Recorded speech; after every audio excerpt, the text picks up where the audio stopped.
And there it is, Emilokon. Roll up, ladies and gentlemen. One man went to mow. Here it is. Here I am. I hope you're there. The session commences your company required. That thing that happens twice a day in some instances, happening twice a day in this instance. So if you are available, avail yourself of what is going on here. One man went to mow. The eagle has landed.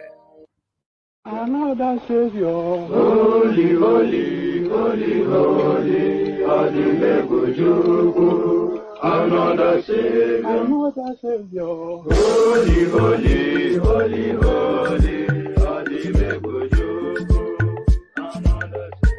Well, this is Mobien.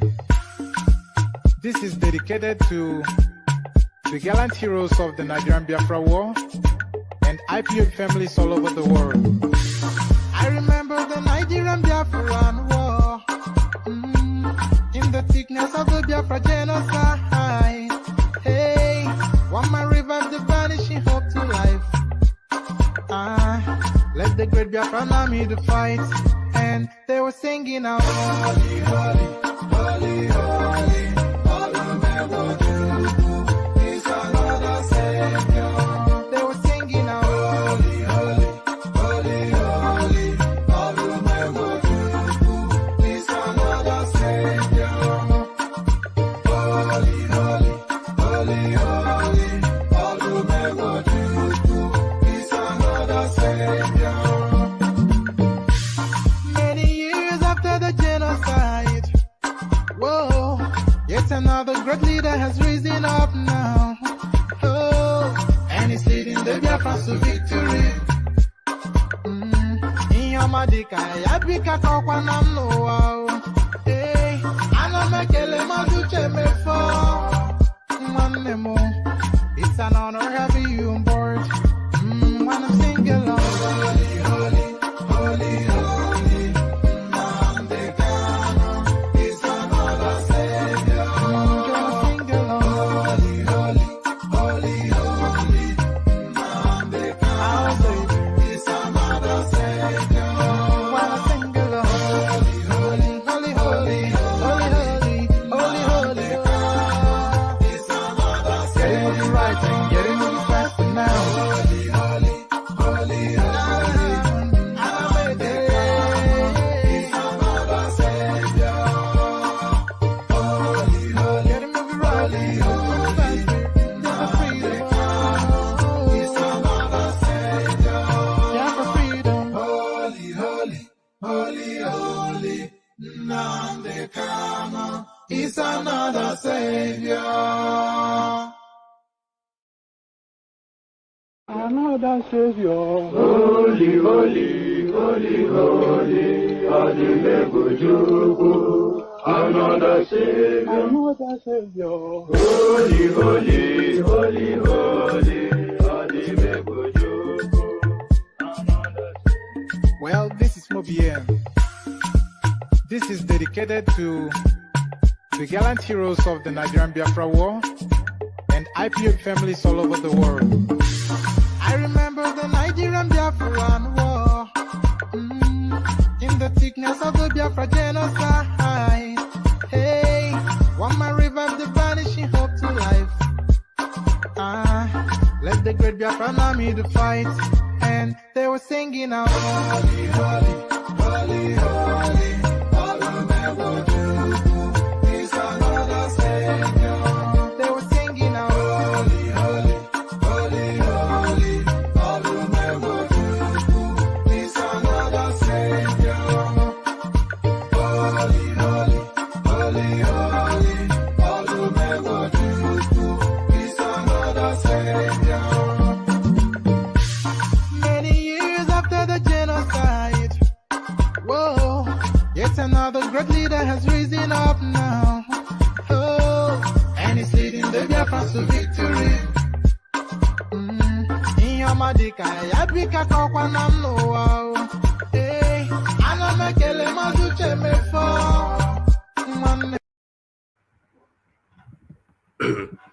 And there it is, the Holy Holy song from the eastern part. So Holy Holy, as guys, I bring you this. Why I refuse to become United States citizen. African Development Bank President Adesina. So of course he was touted as one of the possibles in the primaries, but he never really came into politics.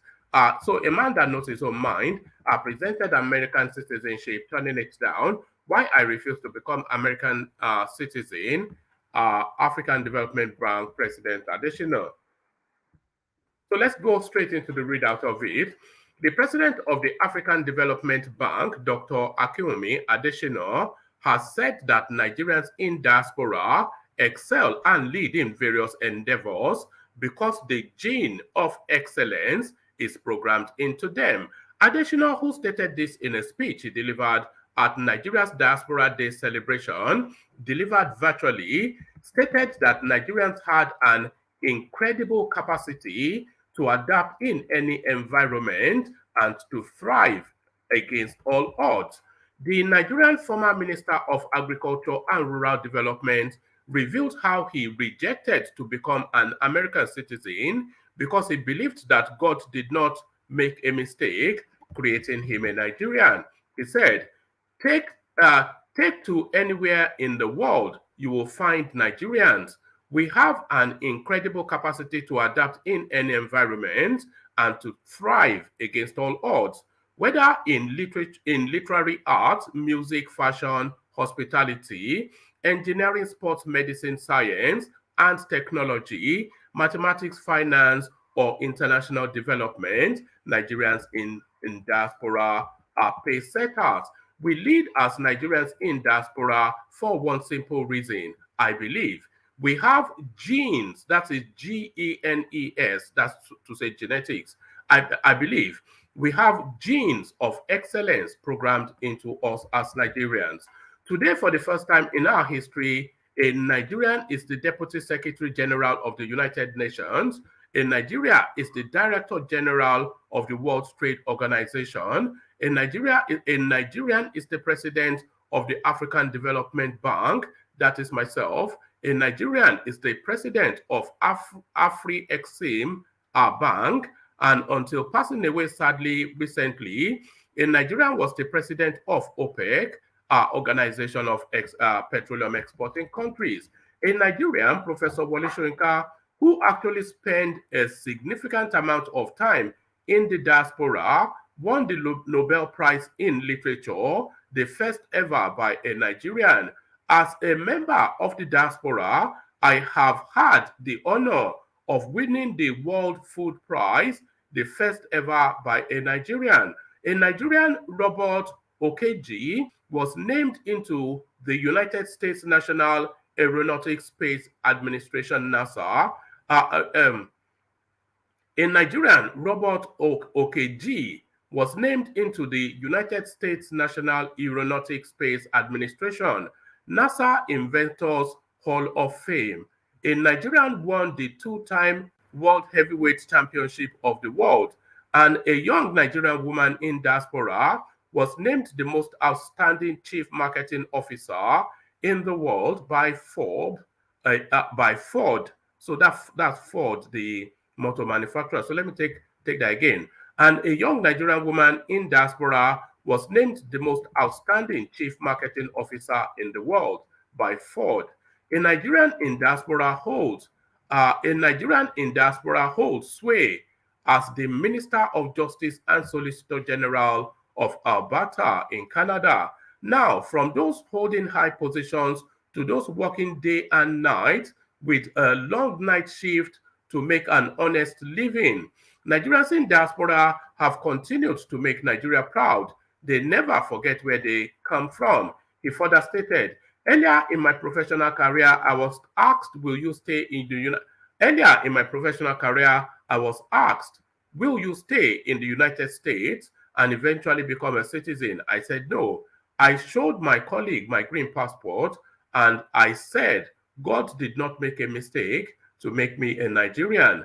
I will live as a Nigerian. I will die as a Nigerian. And on the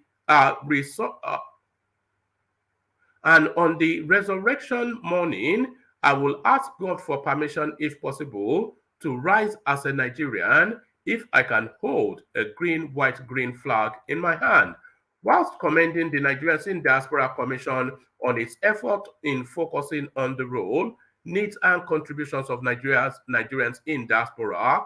Adesina said that Nigerians in diaspora are like billboards on which Nigeria exhibits itself. Today, we celebrate 17 million Nigerians in diaspora who are setting records. We have a duty and responsibility to do so. We represent ourselves and the nation of our birth. Nigerians have proven over and over again, even against all odds, great odds, if I may say, that they can be trusted in leadership positions at the highest levels of enterprise and public life. So that is Adesina giving a rousing rallying call, the motivational speech to the Nigerians in diaspora. So does that resonate with you somewhat, what the African Development Bank chief says?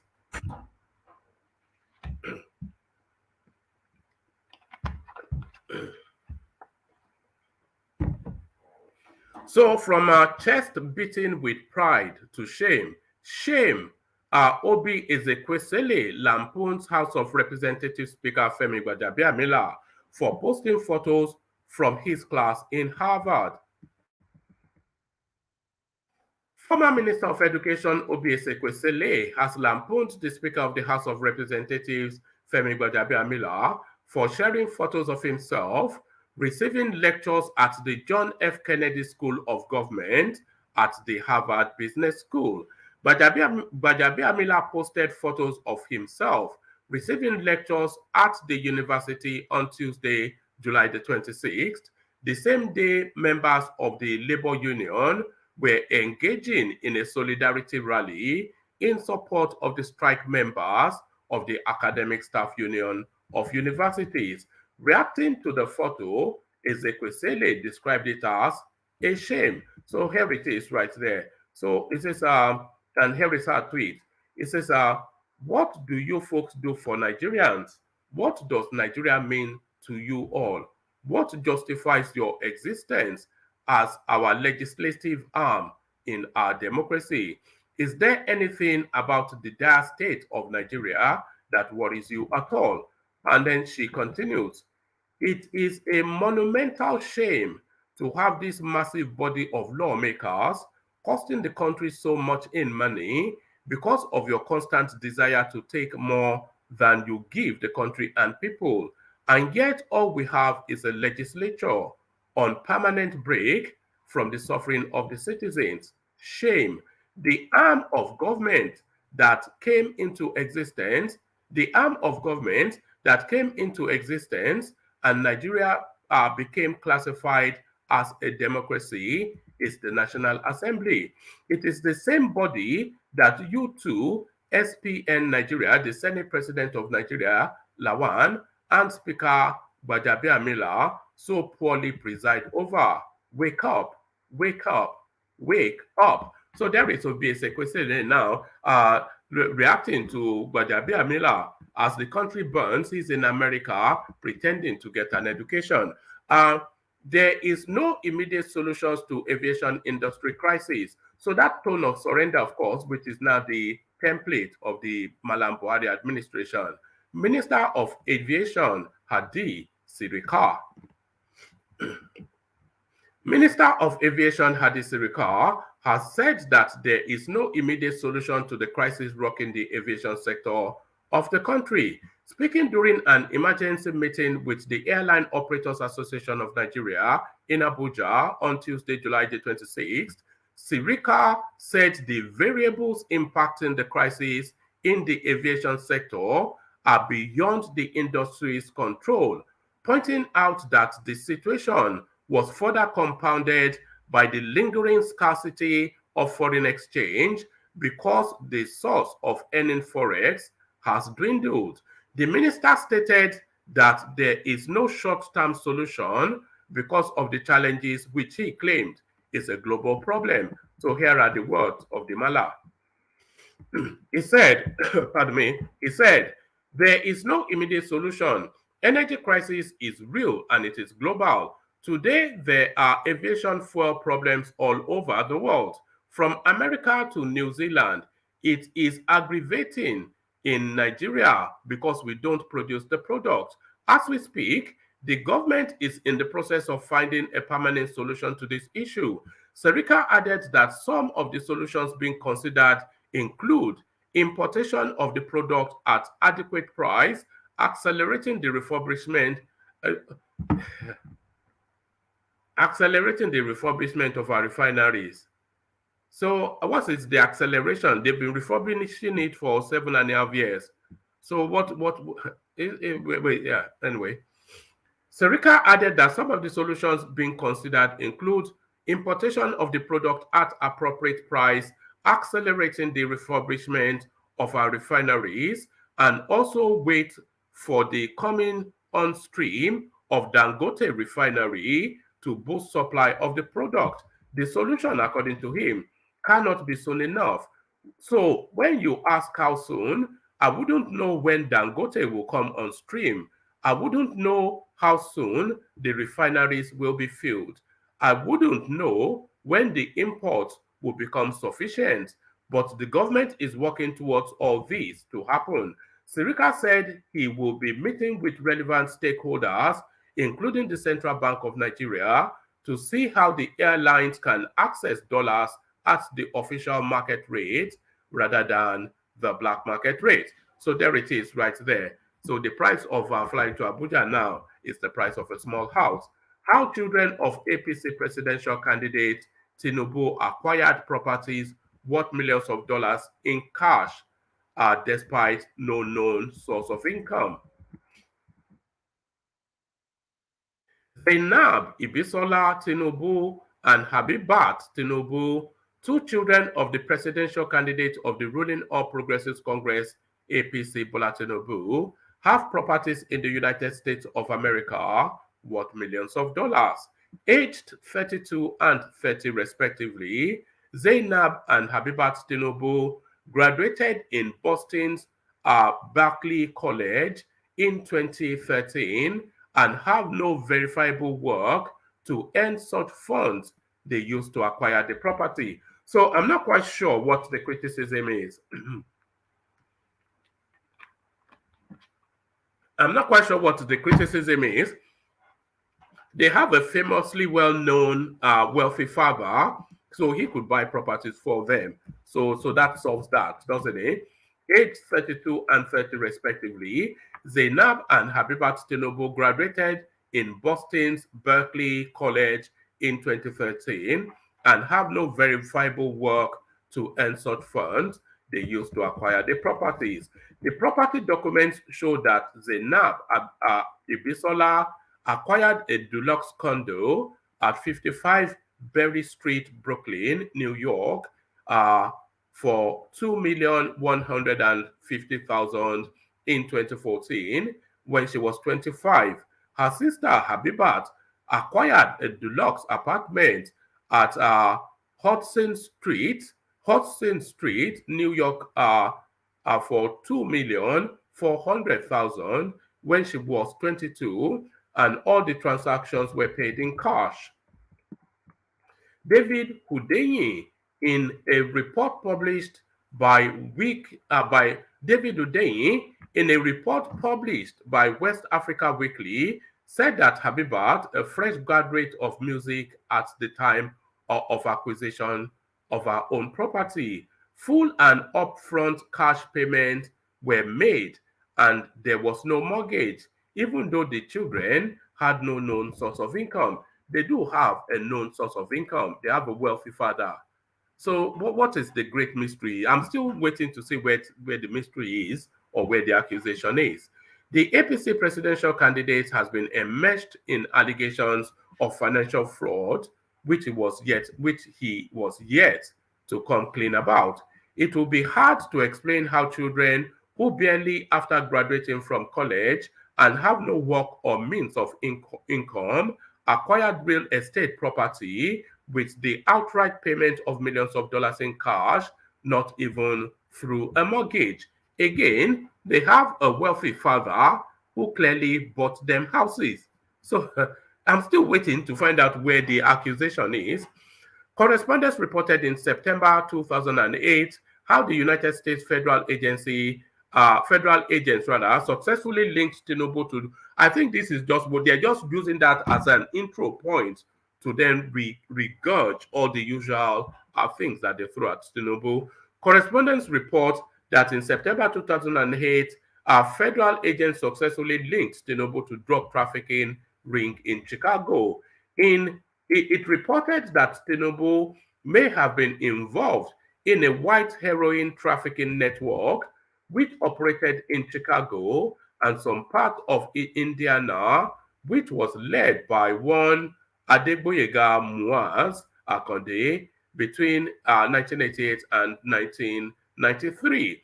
The source of the white heroin was identified as one Mr. Lee Edwards, who was incarcerated for attempting to murder a federal agent whilst the agent was executing a search warrant on him. According to the verified complaint according to verified complaints for forfeiture in case number XYZ obtained by correspondence, which was filed on July the 26th, 1993, before the Honorable George Nordberg of United States District Court of Northern District, Illinois.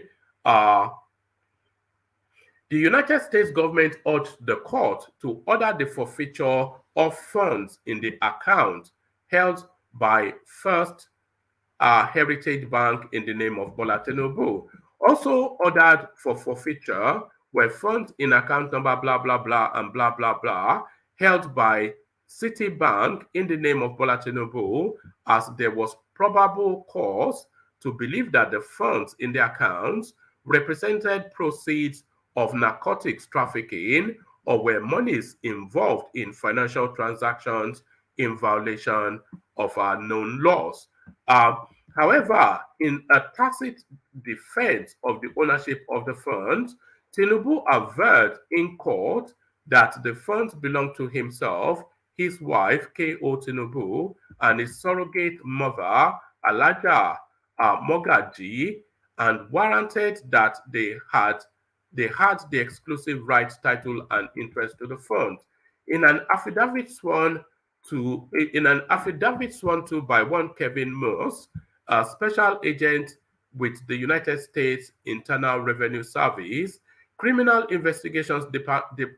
Let me take that again. In an affidavit sworn by one Kevin Moss, a special agent with the United States Internal Revenue Service, Criminal Investigation Division, in support of the verified complaint for the forfeiture of Tinubu's monies held in various banks' accounts, the agent gave a vivid account of how he came to the conclusion that the funds were proceeds of narcotics transaction in violation of the United States law.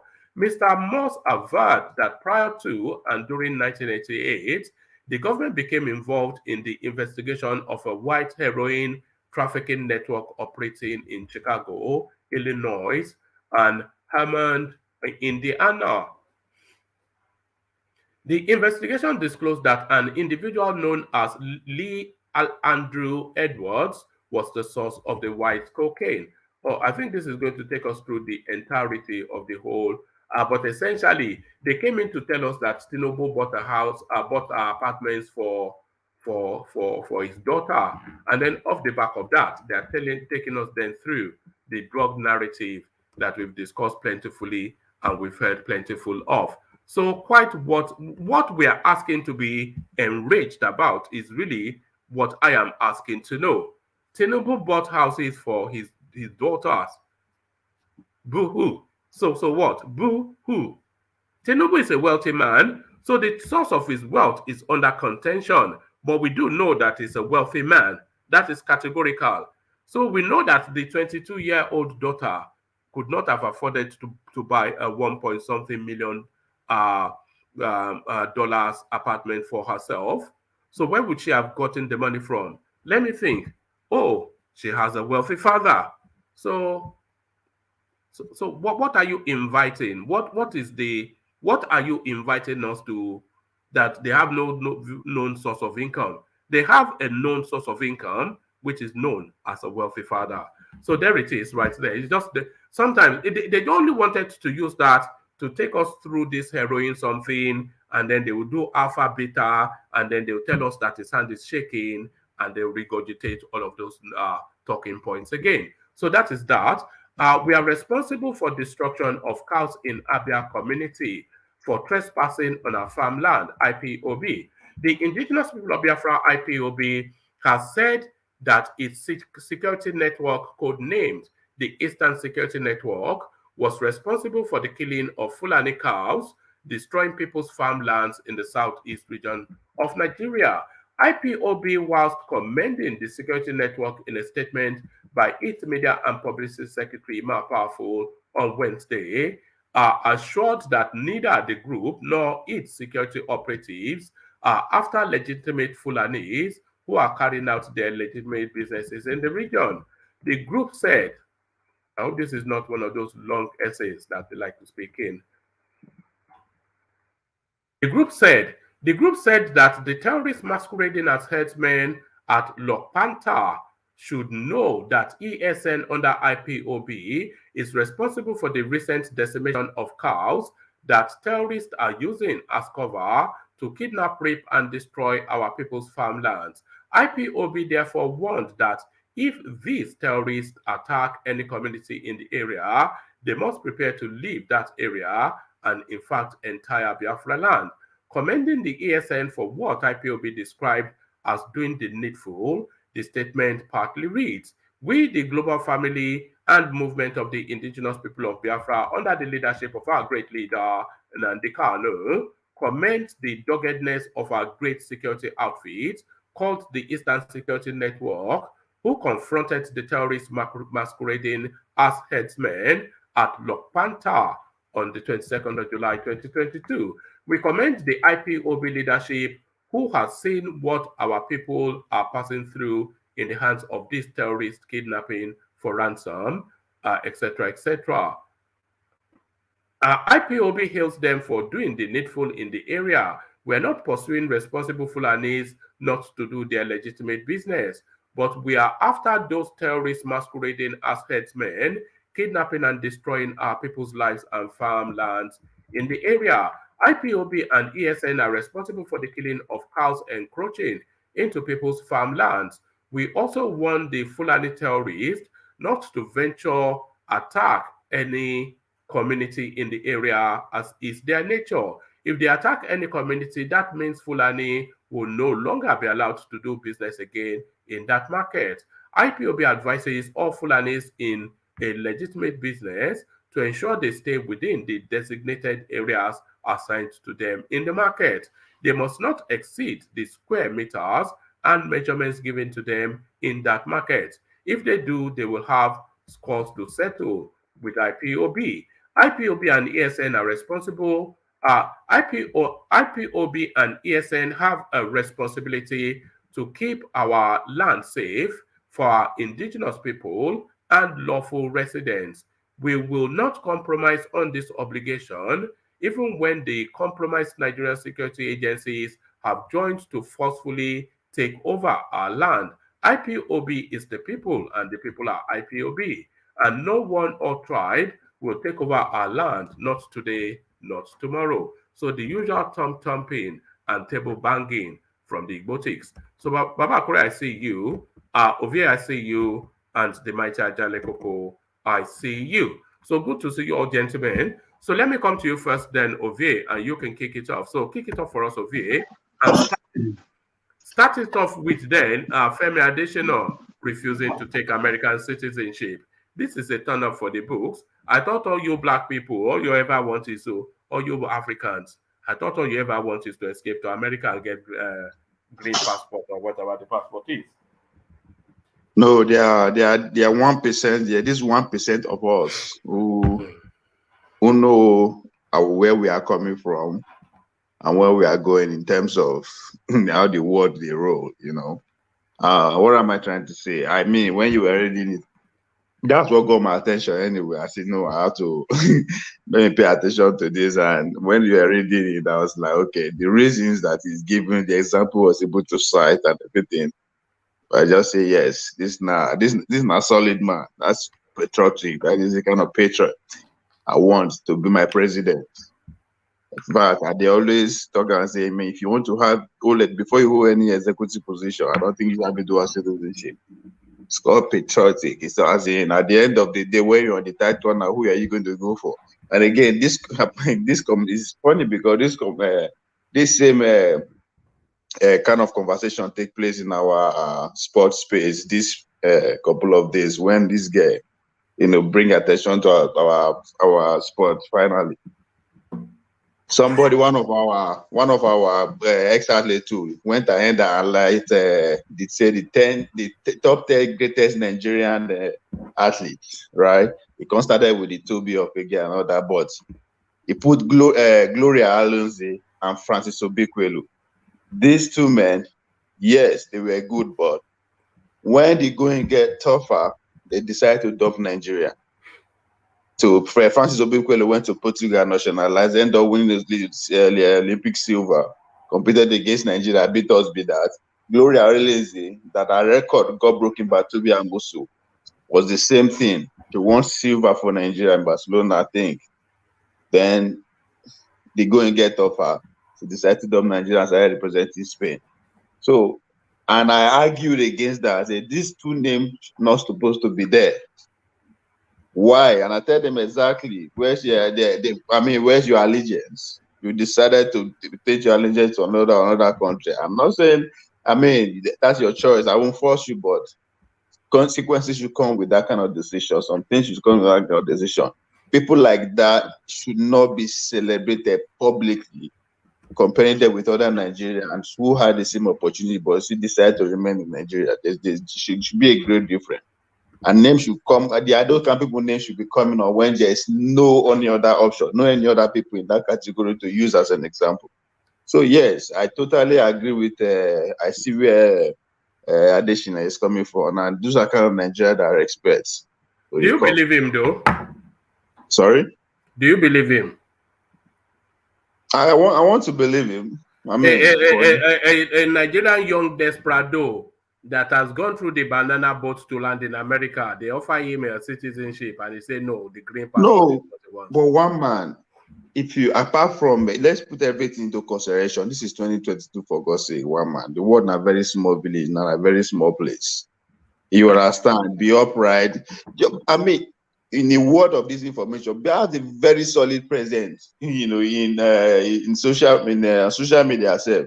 It guarantees you free movement. You know what I mean? Free movement that nowhere where you won't go, where a visa go out for you. As well, unless you cannot afford it. So make all this idea. You feed your village today now. They work for microscope in LA. You feed they work for one of the top banks in London. So it's no longer like the way it used to. I'm not saying that people should not do it. To everybody, experience is different. As I said, depends on what where they come from and how you see the world anyway. If somebody accused you of being a hypocrite, what would you say of it?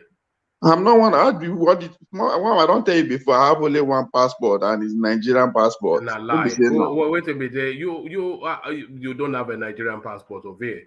You have in fact, I was just at the Nigerian consulate in Atlanta 3 weeks ago. One renew am, and tell me say it will take 3 months before I come out. But I don't get choice. I'm waiting. I've already done everything, my biometrics and everything. Now only one passport I get. I don't finish I think this is my 4th one. When did they expire the renewal? So I know I'm not but if they offered you an American citizenship, would you turn it down? Would I turn it down? On what? I know they know they offer like that. On what ground are they going to offer? And I will turn it down. One man. You will turn it down. Yes. As it is today, maybe with all of the privileges that comes with it, you will turn it like down. what? What are the privileges? You tell me. You are the American. So you never apply for American citizenship? No. How many years you don't stay for this Obodo America? Off and on 11 years. I come to school, I Professor graduate, Akinwunmi, go back to let this Nigeria, man stay finish for before you Nigeria for like interject 1 now. year. Wait. I say everybody view of things or way of life or ability to take this day different. I come here as a student, they go back, they come. When I graduate, I decide to move. When they give me their OPT, I no use them. I move, I go back to Nigeria, I stay for Nigeria, marry, born until the economy begin hard. Man broke now wrong, I still come back. Oh, I work economy, for America, economy every other became hard. American. You know, can't stay for Nigeria. Economy I no come became stay for hard. Nigeria. Economy begin hard. You know, can't stay for Nigeria. You can't go and stay for America. You are bragging. Look at this guy. You No. still like that. So again, my question: if they call you a hypocrite, On what would you say? a more serious note, mine has to do with a lot of family anyway. Not that bad family or anything, just that you and the other job life is different, all those kind of the things. So, but what am I trying to say?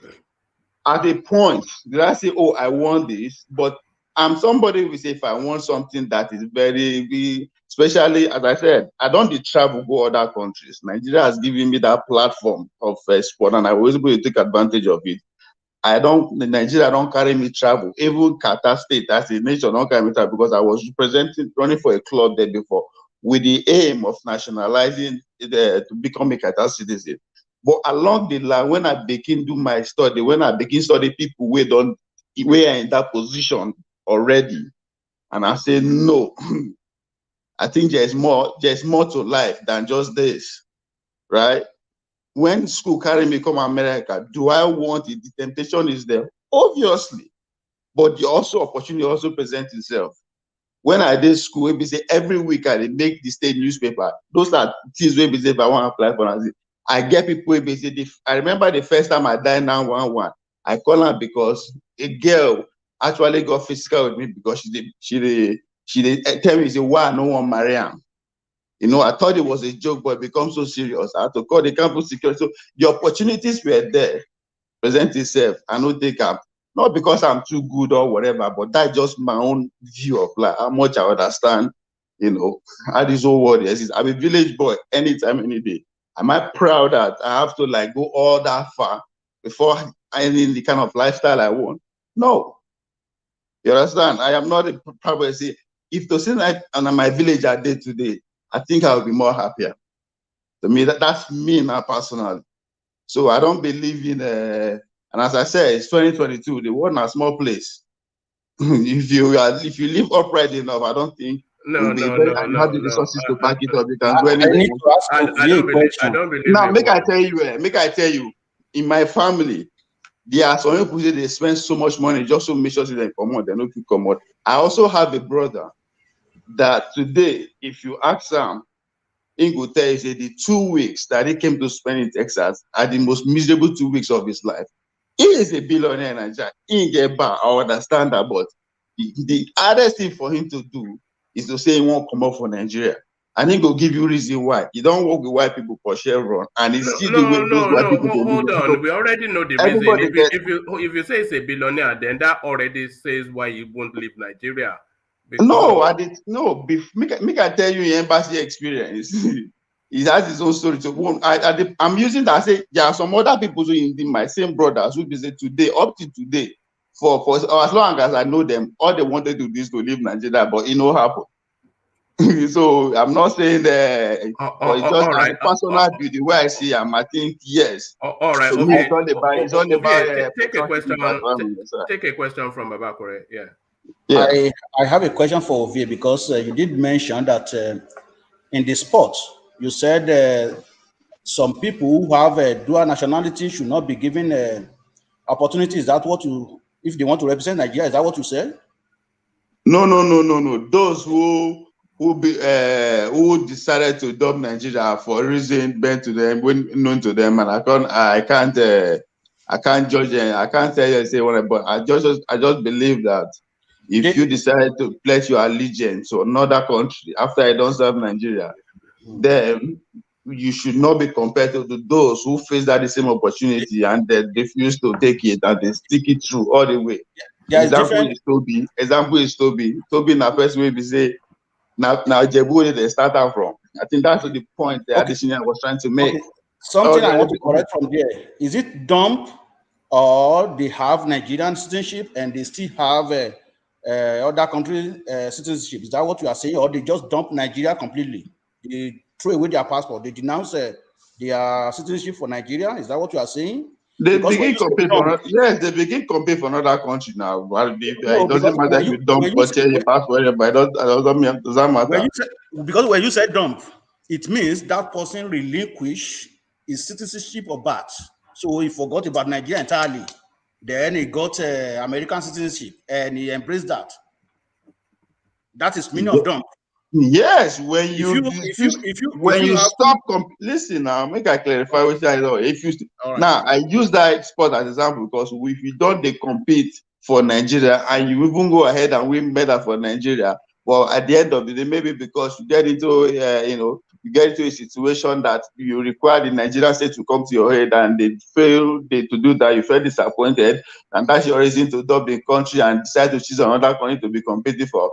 That's good for you, but did you hear anything about Anthony Joshua when he wanted to represent Nigeria, despite the fact that he was not born in Nigeria? We are saying the same thing.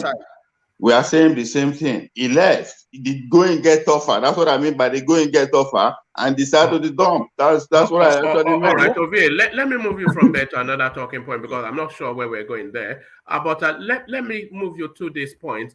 The Abiola narrative. So it started off as an expose, but it landed where I'm not quite sure. This guy, he seems to be on a mission. His name is Hudein. So he seems to be on a mission. He was the one that made the splash about Abiola having some drug past. That came to nothing. So he has gone back again to do what he's claiming to be an expose. So he has come out to tell us that Abiola's daughters, that they own apartments. It is not Abiola, it's Tinubu you're trying to say. Sorry, Tinubu rather. So he's telling us that Tinubu's daughters, they own apartments in the United States, even though they are young and they have no known source of income. So I would say they have a known source of income, wouldn't you, Ovie? Yes, of course. I mean, but again, I still understand why it will never go away. It will never go away because the way the Tinubu camp is exporting to all these allegations end up fueling the people who are pushing out the propaganda to continue. They are not responding it to as at this point. I expect them to, sorry, before you go a bit expansive, in just the narrowness of this story, is this an allegation or has anything been exposed? What is the untoward thing? What has happened that is untoward? What is the accusation here? To me, there's no accusation. You said because your father has been accused as a corrupt businessman or corrupt leader, does not mean that he's a proper, whether we like it or not. So, over and over, I was able to justify, establish, his private investment even before coming to government, and even after I left government. So I mean, now the season, the man is, whether we like it or not, is the most populous Nigeria, one of the most populous Nigeria now, as far as we speak, globally, because he is on the news 24/7. Other than the fact that he's also in control of part of the news, but people will just keep bringing all sorts of either allegation, accusation, either true, fact, or whatever. But the fact that they will get a response, they will. If any girl come out from nowhere now, say, Bola don't sleep with it before. Guess what? Nah, they go viral. People go there. So now it's the season, and it's this. I think he knows. When my sister graduated university, my father bought her a car. She did not have the means to buy the car, but my father bought it for her.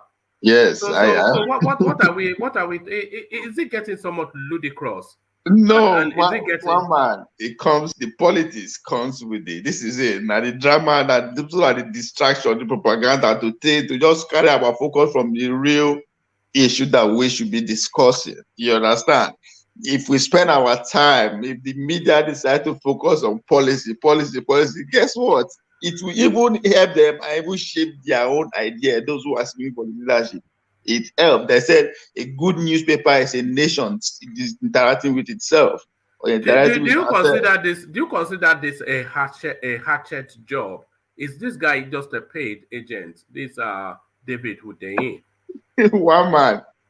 How do you think this guy will make his own money? I want to be. I'm not saying he's doing it because of money, but hey, we need money to survive. He needs money to keep going bigger. But how do we sensational story like this? Now go they give him now, especially a person like Tinubu. I mean, in a way, it all depends. As I said, it depends on how the Tinubu they respond. You know, maybe either good or bad to them. But as far as I'm concerned, they are doing a bad job. They are just like the obedient do. When person asks you something or point something out, you go, then you are encouraging me to dig further. That's exactly what is happening. So everybody is talking about the guy. That is what his profession is all about. Is this time and age when clickbait as they call it. So the more people they talk about the controversy, that is good, whether you lead to anything or lead to anything good or bad for him or the Tinubu, but most importantly, everybody is talking about him. The more you talk about Tinubu, you will talk about him. If you research Tinubu, you are likely to research about him. So it's a win-win for the guy. All right, brilliant. Okay, let's hear from Alexander before we lose him. So, Alexander, where's that smile that you usually come in with? There it is. Well done. So good to see you, Alexander. So good of you to join us. The talking points. So Akinwunmi Adesina, the African Development Bank, who we all admire, but he comes up with this narrative that he turned down American citizenship. So I'm not quite sure if we're what to make of this. I'm not convinced that I am convinced. I think that might well be an embellished story for the purposes of motivating the people he's speaking to. Because I don't imagine that somebody of his backdrop would have been facilitated an American citizenship and they will turn it down. Or am I being too cynical, Alexander? Good morning. I don't think you're being too cynical. I think a man of his background, because he's the epitome of a Jabota Yoruba man. I think 9 times out of 10, that man was born overseas. So whatever he's saying, I think is a contradiction. I stand to be corrected, but I don't think he was born in Nigeria. He might have been born. He comes from a generation where Yoruba people used to have babies in England. So I won't be surprised if he's a naturally born British citizen. So there will not be a motivation for him to pick an American citizenship, because I was born and raised in London and I just have a green card. I'm obviously qualified for citizenship, but I don't want to acquire it. I want something to be my birthright. So I think we basically have the same background. So if he's saying this from the position of someone who was born overseas, has a European passport, and does not see the need for him to pick up an American citizenship. That's the way I see that. You know. One man.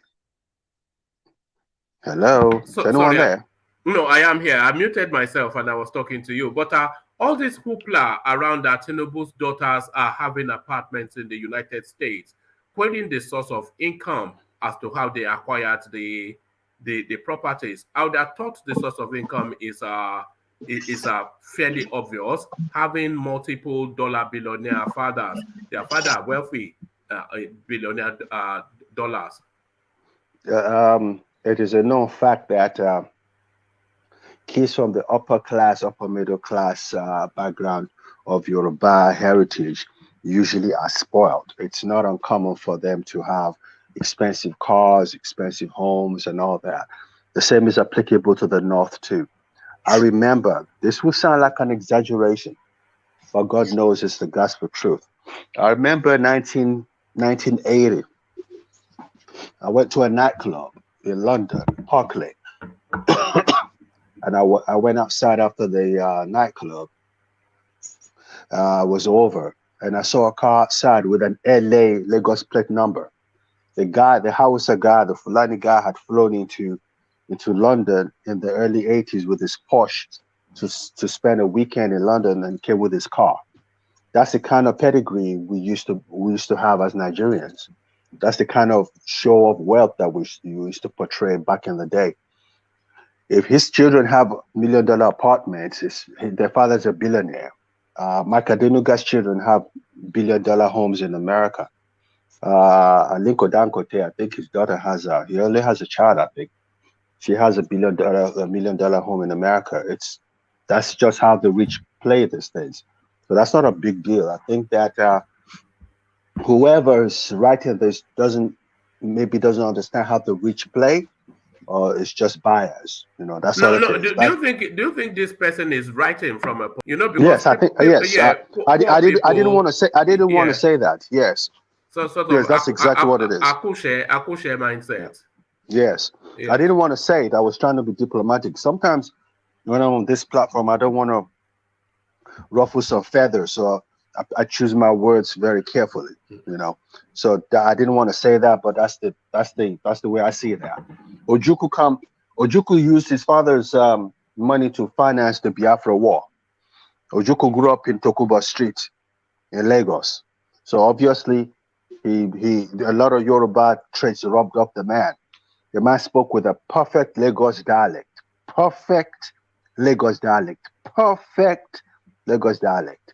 He speaks Yoruba like a true Lagosian. If you listen to Ojukwu speak, he speaks like Bode George. That accent, they have that accent. People who grew up on the island have a particular accent. Ajale Koko can testify to that. Ojukwu spoke with that kind of accent. So it's just the way it is. If you come from a rich background, this is what happens. If you can't relate to it, unfortunately, that's your cup of tea. Go ahead.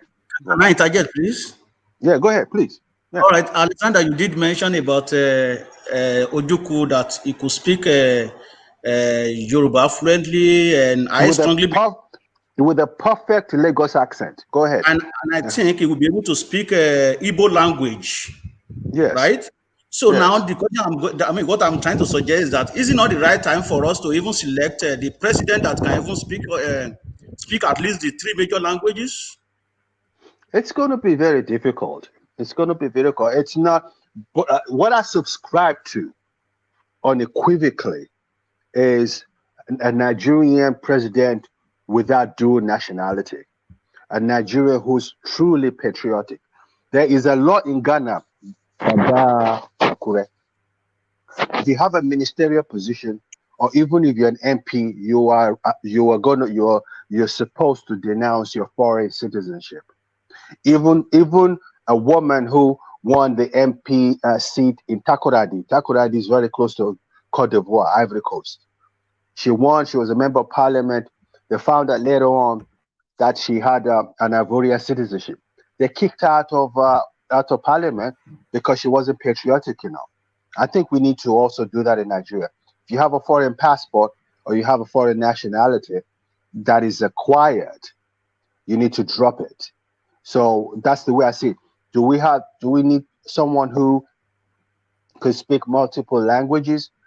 Desirably, yes. Is it possible? I don't know. I don't know what the possibility of that one is, but it's a good suggestion. But I don't think it's feasible. I'm not sure that such a person actually exists that speaks Hausa, no, they Yoruba, do. I think Obasanjo, I don't trust you. I know Obasanjo can speak Hausa, Yoruba, and I want to believe he understands Igbo as well. But he's an Igbo man, so he should understand Igbo. One man, please. Yes. Please. That man is called an Owu-man. Omolowu, Omajiboshi. So don't can eulogize him. He's from Owu, Totoro. There's no Igbo in Obasanjo. He might have a soft spot for Igbo people. That's 100% Egba man, please. All right. We will continue to spread the rumors, though. But the Minister of Aviation, Hadi Saraki, or something or the other. So it says there is no immediate solution to the aviation industry crisis, and of course, the aviation industry crisis is essentially a fuel crisis. And his solution now is for the industry to wait for Dangote or to wait for the refineries to be repaired by the Nigerian state. So this is just a recorded decimal. They told us they had done their best in terms of rescuing the people that were kidnapped they are still kidnapped. So that's to tell you that they have nothing else to offer. But the Minister of Aviation now, the industry in crisis, and he's saying he will wait for Dangote. So then, what's going on? I don't know. I know that when it comes to you should, one man and my fellow panelists, you guys should sit down and think thoroughly that how come this guy, this Hausa guy, Dangote is not a Fulani guy. He's a Hausa guy. So why don't you guys sit down sometimes and ask, how come this Hausa man called Dangote is so powerful and has a monopoly over a lot of things in Nigeria, sugar, cement, to name but a few? That's because he is a front for the big military boss in Nigeria. I say that with full equivocation. He's representing the big boys in Nigeria. And that's the only reason why he's holding the country to ransom. I hear the big boys in Nigeria in the aviation business, people with private jets, are beginning to have their fam tank, that's what they call it in Nigeria, and are beginning to store their own aviation fuel. It's sad. The seven biggest exporter of crude oil in the world can't even have JP1 or JPA1, they call it in Nigeria, to fuel the private jets and the airplanes that we have in Nigeria. It's a shame. It shows us how backward we are as a nation these days. You know, when you pause, Alexander, when you pause to actually reflect on what you just said, which is the truth, it's actually quite sad. It's sad. And we've been we've maintained that position, 7th largest exporting oil country in the world for decades and decades, and we're not able to refine the oil. That's sad. That's sad. It's because people are making money out of it, man. The level of corruption in Nigeria is alarming. I mean, the kind of methods that people adopt to make money in Nigeria is just so heartbreaking.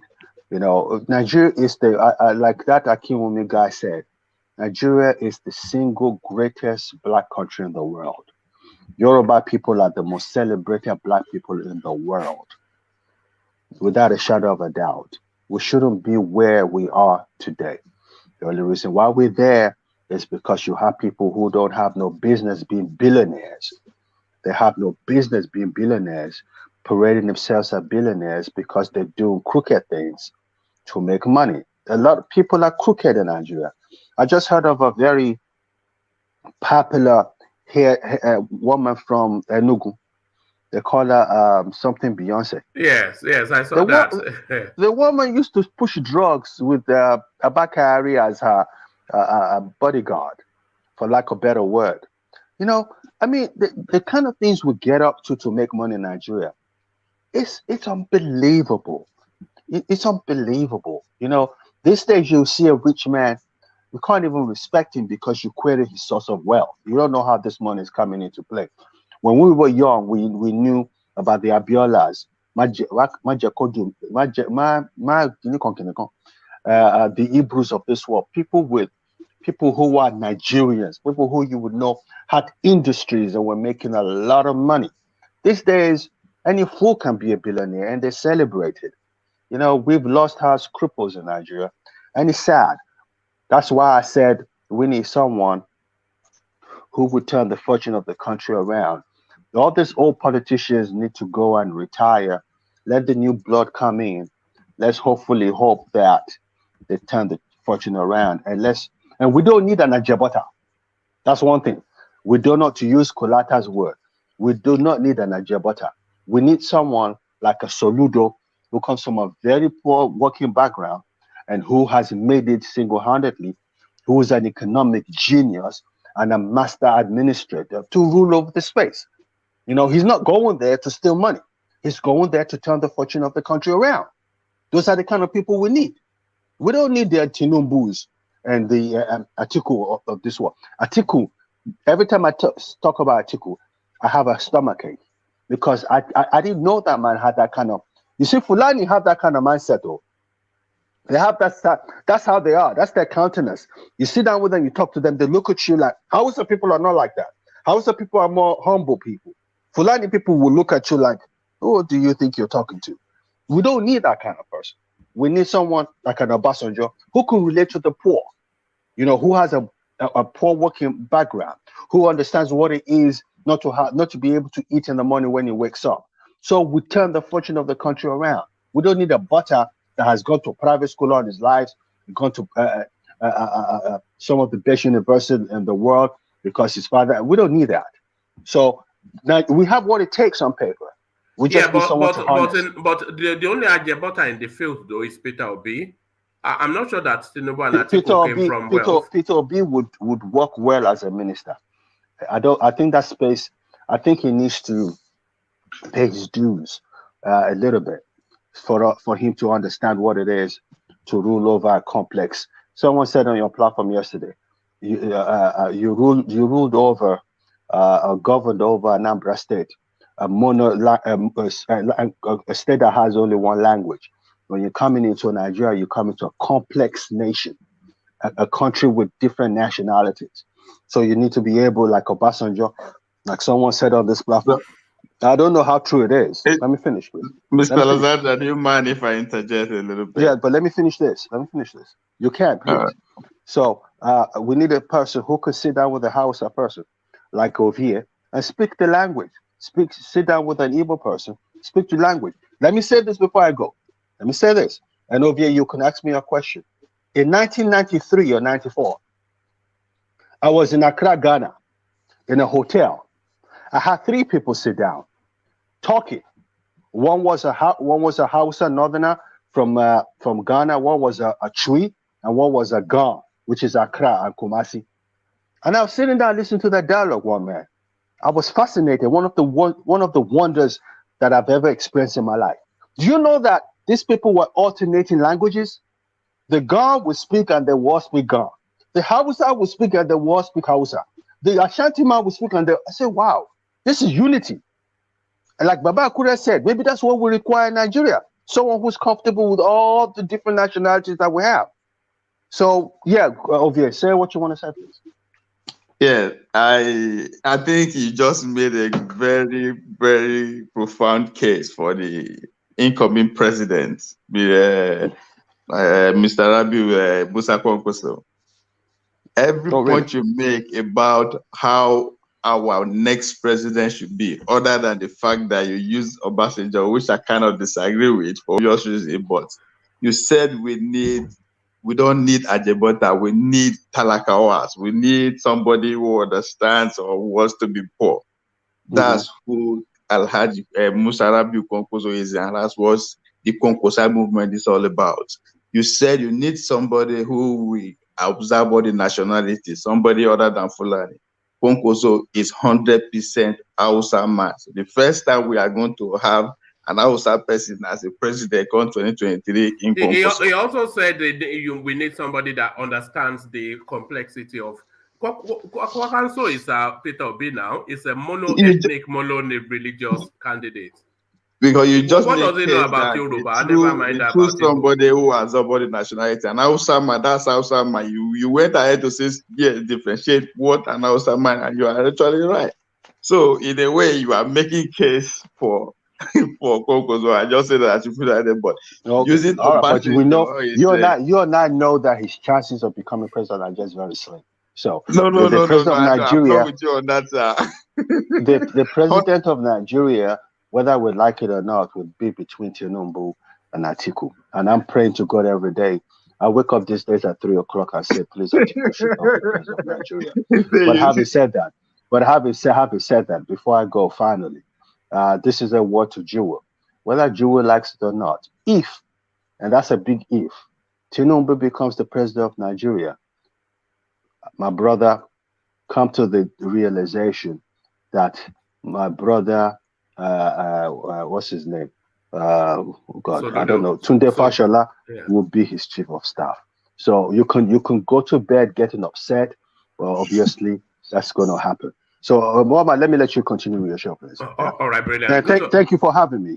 Always a pleasure. You know how everybody likes to hear from you. So that's Alexander Gomez, of course, comes in, drops a gem, and leaves. So from Alexander Gomez to the equally mighty Baba Akure. So Baba Akure, to you, the space then, why this guy refused American citizenship, Adesina, this completely contrary to what we know Nigerians for, who would go through hell to get out of Nigeria and go through even bigger hell to secure citizenship of a foreign country. He's telling us now contrary to what we know to be the case. Do you believe him and do you admire what he said? Well, to me, make I agree about Akure first. High chief of Yanomo, Balan, Look at this guy. All right. I see all this money when you spend, take go Nigeria, go protest for your no buy, but you start to support Tinubu small now. Baba Akure is an obedient now. It's an obedient. He's an obedient. You are taking the wrong bus again. Again. But Baba Akure. Anyway, good morning, good afternoon, good evening, wherever you are, everybody.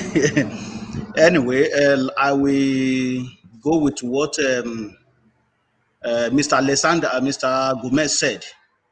I want to believe that based on the fact that that age bracket, I want to believe that he was born in most likely in UK. That is because like Alexander said, we know that Nigeria to be traveling to UK, either they want to study and they usually have their kids over there. It was late 80s now. We see Nigerians start going to United States to have their baby. But before it was UK. So additional, like Alexander said, I strongly believe that he didn't come from a poor background that could not afford of going to UK at that time. And probably he might have already born in UK, then have a British citizenship and British passport, which might made him think like that. Well, I don't really need the United States citizenship. However, he might as well, but I don't really want to believe that he didn't have second passport. That is it. I don't want to believe that. And like Ovie said, because Ovie, I'm going to suggest to you, my brother, right? Having second passport doesn't mean that you are not loyal to Nigeria, right? Even me, I even have more than two, if you must know. But it doesn't mean that all what I achieve, all what I have is mostly back in the same Nigeria we're talking about. So that is why I always say every single time, who is more patriotic between me and politician that stole our money? And we are no more trust you enough for you to be a leader. That's just it. We are not saying you should not be one of us, but you cannot lead. We will not trust you enough to give you that leadership role. We are sorry. Actually, I'm not even saying that I'm coming to Nigeria to fight for any political something. I can assist them, give them advice. I have a friend. You see this issue of like Ovie said, this issue of citizenship. It is something that somebody can say, well, I want to, but in my own case, no, I cannot go and that. Oh, I'm not interested in that because of what is going on in Nigeria because I want to be a politician. I have a friend. This friend of mine, we left Nigeria the same year. He traveled to UK. I traveled to Antigua. When he was in UK, he went there as a student. It got his time when he's supposed to get a citizenship. You know what he said? Oh no, I'm going to Nigeria because I want to be a politician. now he's languishing over there now. To coming back to UK is very, very difficult, which I know for sure he might not want to tell us, but I strongly believe that he will have said, oh, if I had known. Because that politics that you are running about, you cannot even get it. And most of these people that you think they are our leader, most of them even have they have 1, 2, 3 passport.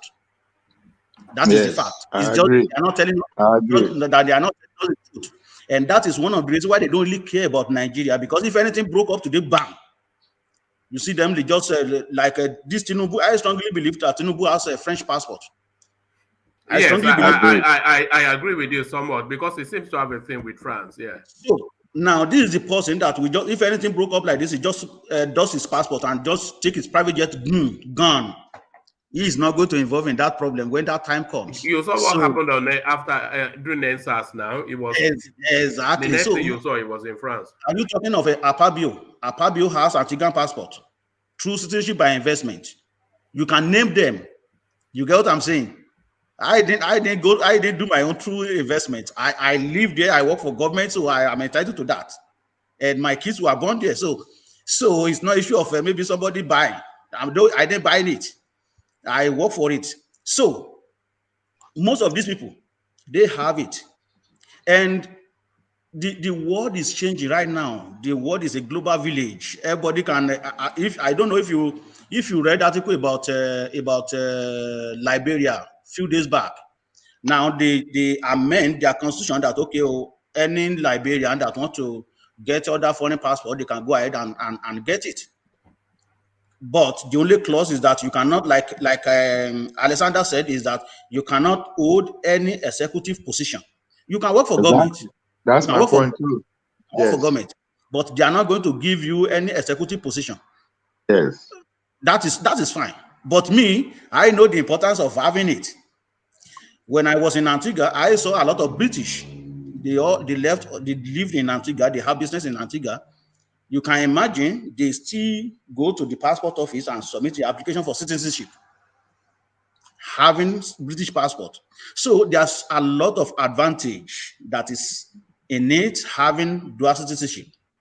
To cut the story short, to me, I may have 111, but all my property, everything that I've worked for, is in Nigeria. So who is more patriotic between me and somebody who doesn't even have it? And the feeling that I even have Nigeria is even greater than where I have those things. That's why I always come here and make noise every single day, because everybody wants to go back home. It doesn't really matter. Either you have mansion in Canada, you have in Antigua, you have in US, you still want to go home. Nobody really want to.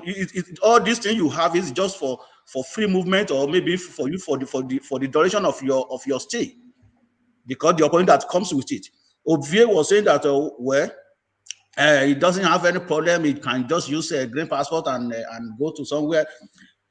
You have that green passport, and somebody that have American passport, and you just even go to South Africa and see how you'll be treated. It doesn't really matter. Even if you are running for Nigeria, if government sends you to South Africa, just Professor Jan Lekoko and you travel to Professor Jan Lekoko is going to South Africa on visit.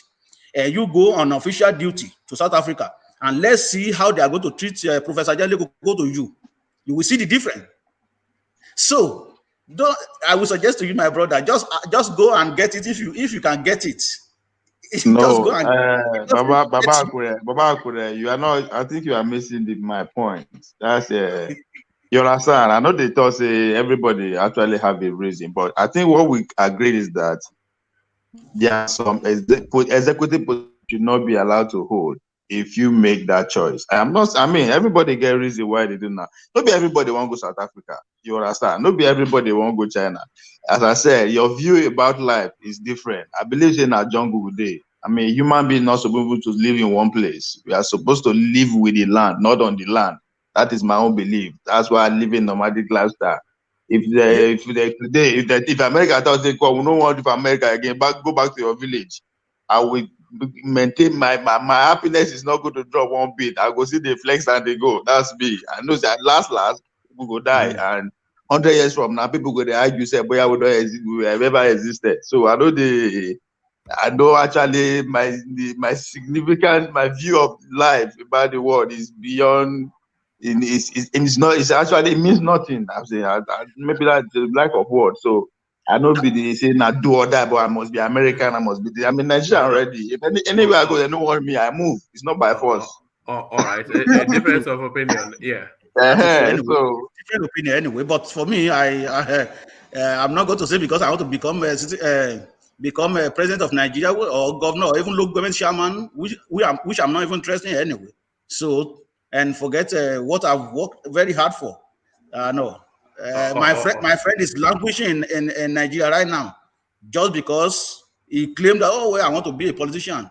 And most countries in the world right now, they are relaxing their citizenship requirements, and because they know that, okay, if we do not relax that, most of their citizens will not come back. Even Nigeria, it was Absalom said that they should do away with the issue of restriction on the Nigerian getting, because they know that.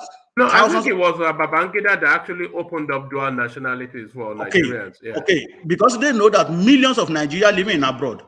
Don't you know how many billions of dollars we remit in economy every 18 billion this year already? Then you want to shut that off? Then the country dead. If you do that, because a lot of people just, okay, well, just take your passport, I'm gone. So anyway, let's move on. One man. All right, brilliant. So let me take you to the Tinubu space, Baba Kure, and all these hoopla around his daughters owning property. So they are saying, where would a 22-year-old girl get a 22-year-old daughter of a dollar billionaire? Where will she get money to buy a property from? Is this somewhat a silliness, this storyline? Thank you very much, Woman. I will still also refer to what Mr. Gomez said. Where I may not like Tinubu based on his political ambition anyway. I don't have any problem with him, but it's just this issue of maybe involve himself in wrong party at this moment. But the truth must be told. There is nothing wrong in you buying things for your daughter. I'm going to use my daughter to be as an example. The one you saw yesterday. I decided, okay, well, it is time for her to have phone now. Then I went ahead, I buy phone, I buy line on it, and I gave it to her. That is, she is not working. The same thing applicable to Tinubu's daughter. It doesn't really mean Tinubu is a billionaire, so he can afford of buying house for his kid anywhere in the world. So I don't think that should be a bone of contention that where do they get money from, and they are not working, and then they have millions dollars house in somewhere in US. I don't think that shouldn't be the topic. And I just think that they are using that to bring up a different story against the man based on the current situation that we find ourselves in Nigeria. All right, brilliant, Babakure. Let me take you to this space. Madam Obi Ezekwesili, she's been somewhat critical of Femi Gbajabiamila. So Femi Gbajabiamila has just released some photographs of him attending lectures at the John F. Kennedy School of Leadership at Harvard. So she's querying why the country will be imploding, and the person that is meant to be number 4 in the country is in America, carrying books up and down corridors. So is this criticism valid, or is she right to say that these people, what purpose do they actually serve us? So Obi's criticism of Gbajabiamila, what says you?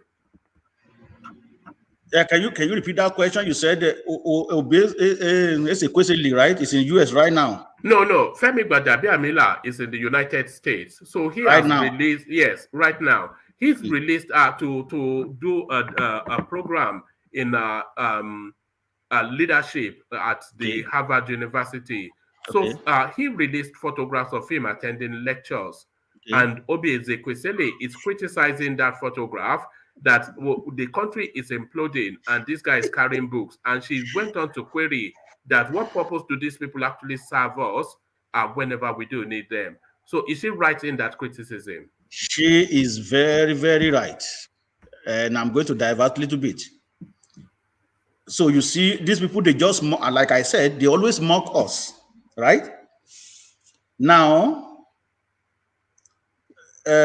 poor students, they've been home now for about 8 months now. Then you travel to US Not even ordinary university. You went to Harvard, the best school in US. Use our money. You go there and said you want to take a course on leadership and whatever. Why some poor kids are roaming around in Nigeria, and you guys know what the reason why they are roaming around. Then you take the picture and you posted it just to boast and mock us, right? This have no purpose, absolutely no purpose. Or maybe there is some issue with his own certificate too, and he's trying to cover that up before the whistle blow. That could be. I think he's a lawyer. He worked as a lawyer in America before he came back to, yeah. Okay. Well, anybody can be a lawyer. I watched a documentary the other day. How some school issued a certificate to some people when you just pay your money, and you pay your money and they just send you what you need to study, and you just write the exam and then you pass without even have to attend the class. So that's okay. It could be a lawyer. But who knows? That is, we didn't see him practicing. It is what we'll be hearing. So, but whichever the way, even if he went to school before and he has been practicing, what Ekwesili said is proper, because they serve no purpose. Even the law that he studied at school, how useful it is for us in Nigeria, because he's the Speaker of House. How many laws have they passed to at least to help poor masses? How many laws? So he went to study leadership study now. Well, we do hope maybe when he come back, if Tinubu win election, maybe it's going to be maybe that certificate is going to be useful at that time anyway. But this was what Atiku did as well when he left just recently to go and study, take a master's in Cambridge. So now all of this conversation around certificate, nobody can come near him. Yeah, well, the point is that I think something is fishy. Maybe that is why they are trying to get themselves organized. At least if I cannot provide my BS certificate, I will be able to provide my master's certificate, and master's certificate supersede BS. So that could be the reason for him too. And it is not useful anyway. All the education they have is not really helping us. They need to go home and let young people come in who have brain to what has changed from this analog method. They should allow all these small young kids to run the affair of the country. Justin Trudeau here I think it's going to be it's going to 50 years now. And I could remember our former premier in New Brunswick. He was 32 years when he became premier. So give these young people who have brain that want to change things, give them a chance. We don't need their shenanigan things that they are doing around on social media. So it's just mockery. They are mocking us. They are mocking all the kids that are home right now. That's why they are going all over to study. That is my take on that. All right, brilliant, Babakure. Babakure, let me go from you to Ajanle Koko. So Ajanle Koko, hopefully you're there. So Ajanle Koko, are you there? Yeah, woman. All right, brilliant. Good to have you, Ajanle Koko. So Ajanle Koko, to that space, then we started off with Femi Adesina, Akinwunmi Adesina, who told us that he rejected an American citizenship. I'm not sure I've ever heard a Nigerian say that, but what do you make of that? Do you believe him? And does this stand as an example of what is possible? Well, good morning, woman. Good afternoon, good evening to our listeners around the world, wherever you are. Click on the like button, share, and subscribe. You see, I don't even know why Adesina is bringing that. I don't know why he's telling us that. That is his private life. He is not contesting for public office that I would have seen as a reason for him, to tell us that. He is not. He's like Brother Alessandra said. He comes from a very privileged home, and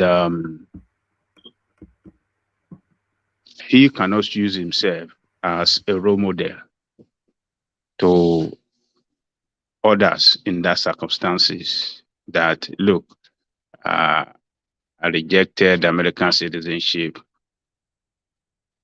Therefore, others should reject it as well in order to be patriotic to Nigeria, or to show their patriotism to Nigeria. So he's from a privileged home. The background, the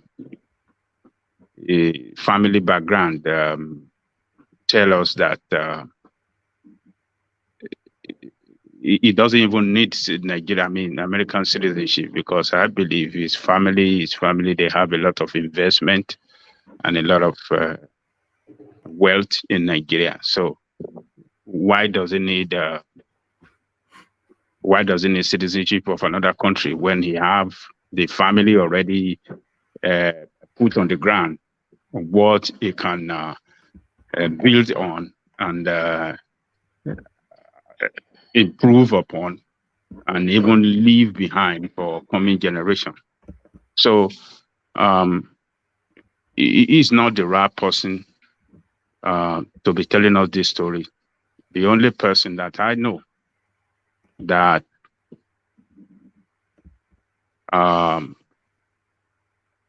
is worthy to be emulated, is worthy to be seen as a leader, is Omoyele Sowore, who came out from a poor home, who struggled all his life from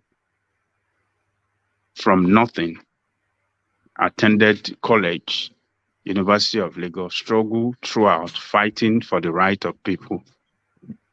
And due to military attempt on his life, because he's fighting against the annulment of June 12, he had to run out from the country as a political refugee, or how did they call him? Is a political refugee in another country when you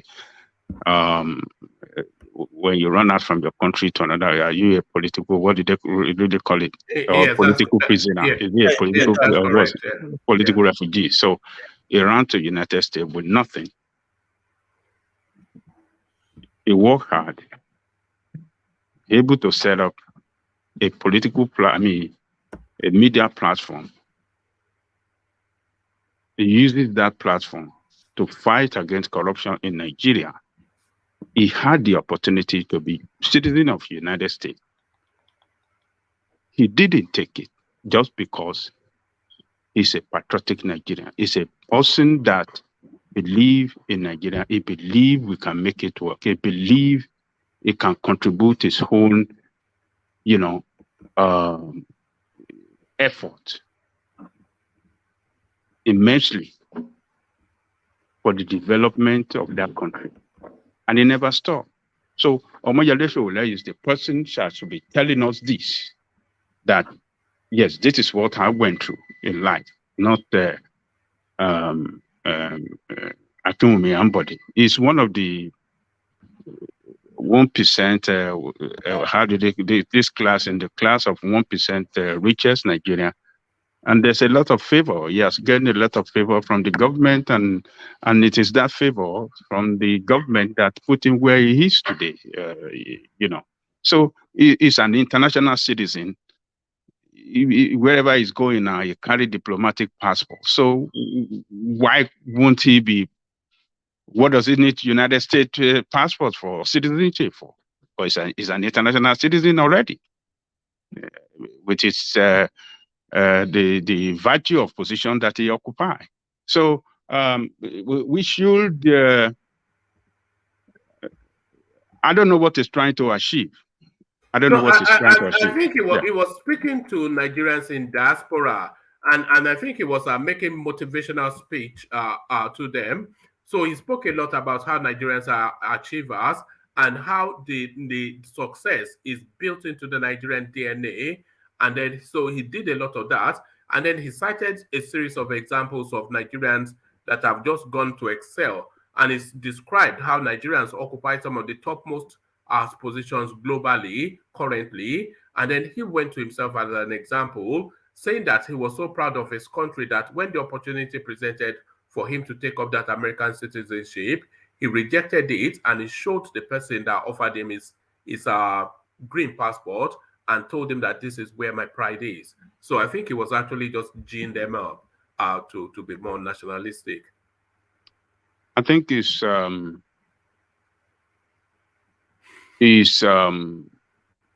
sorry. To be fair to him, the guy now from a very humble background. He's not, if a not normal regular farmer for Ibadan, but the guy not genius. He's the first person to award the award of distinction in University of Ibadan as an economist. That automatically gave him scholarship to go to Purdue in Indiana, one of the top universities in this country. So the guy did brilliant. So he's not coming from a first class home or anything. He's a regular farmer for Ibadan, but he's very brilliant. That's not there in the luck fall on him. So now, if you now say, okay, maybe graduated from that Purdue, you were taught to Nigeria to get married in Nigeria and all that kind of stuff. So farmer get level. Which kind of farmer? The guy, you know what I talk. He was the first person to award of distinction in University of Ibadan. So no be saying so he is good, and you know doing that, and if and again go and this Purdue University is one of the top universities in this country. So for him to even go back and marry, and I'm say one, you know, either no collect their green card, accept their green card. That is open to debate. I don't know about that, but for say he's from the first class family, top of the top. No, that's not this man's story. All right, now mingling among the first class people, now dining and whining with them. That's a different ball game. But you know, he's from a humble background. Let's put that. Okay. Thanks for that. All right. Thanks for that info. Thanks for that info. What I know is that farmer get level. Cocoa farmer, you cannot compare it to yam farmer or cassava farmer. So some farmers were, you know, back in the days, farmers were even very rich than any other person, particularly the cocoa farmers. So if his family is his father is a cocoa farmer, you know, those are the richest people in Yoruba land back in the days. Yeah. So, but thank for that information. So good. But I don't think it should be using that to I don't know what it's trying to achieve. You should have said it better. Yes, be proud of your country, work hard, don't forget home. Whatever you are in diaspora, always think, you know, of your homeland. Always think of what you can go and do. Always think of what contribution you can make for the development of that country, and always be an ambassador, a good ambassador of Nigeria. So not to say, oh, look at my passport, refuse this thing. Look, we know why a lot of Nigerians, a lot of us are in this country today. We know why, and we know when it started. The economic I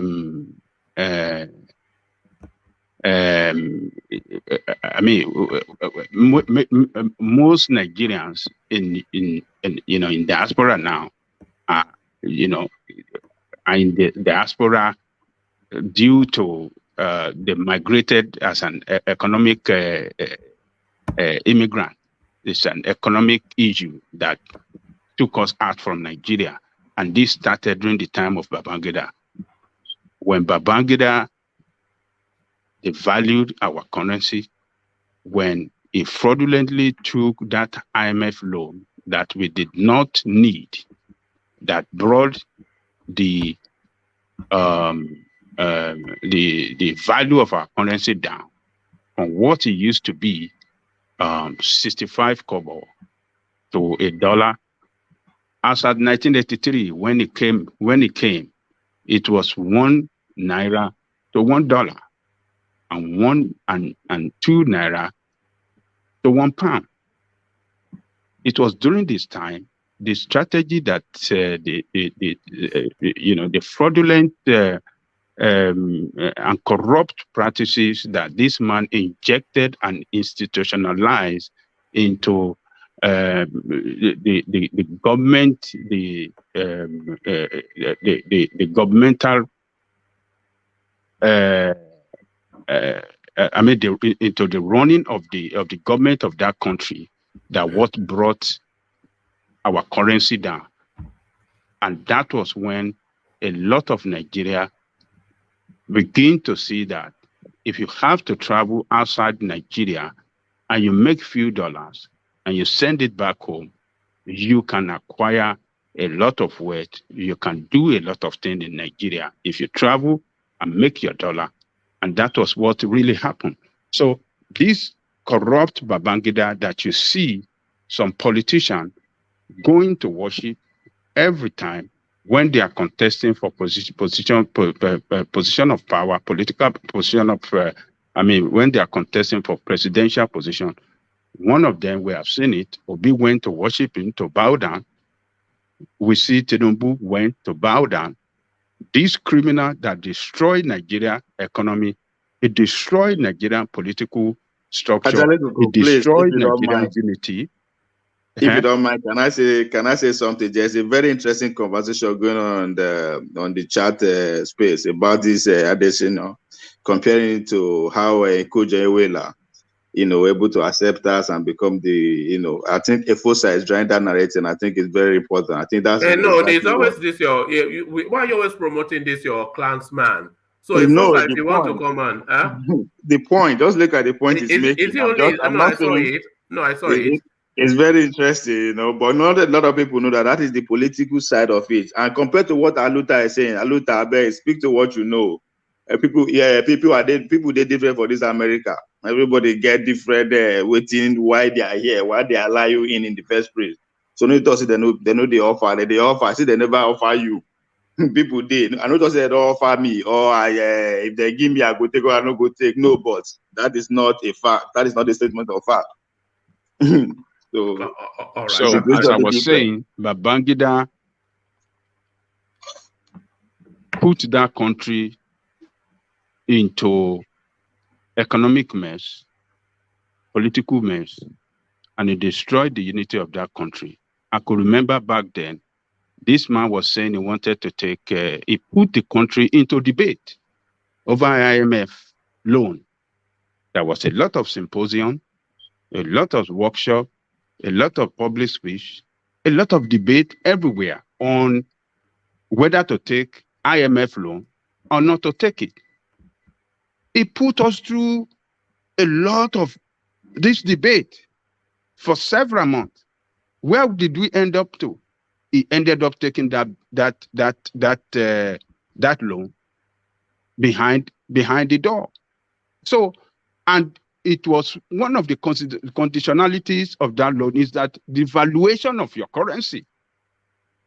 And it was when our currency started to devalue against dollar, that was when Nigerians started moving out in thousands abroad, because it became clear that if you go abroad, make some few dollars, send it home, it become huge money.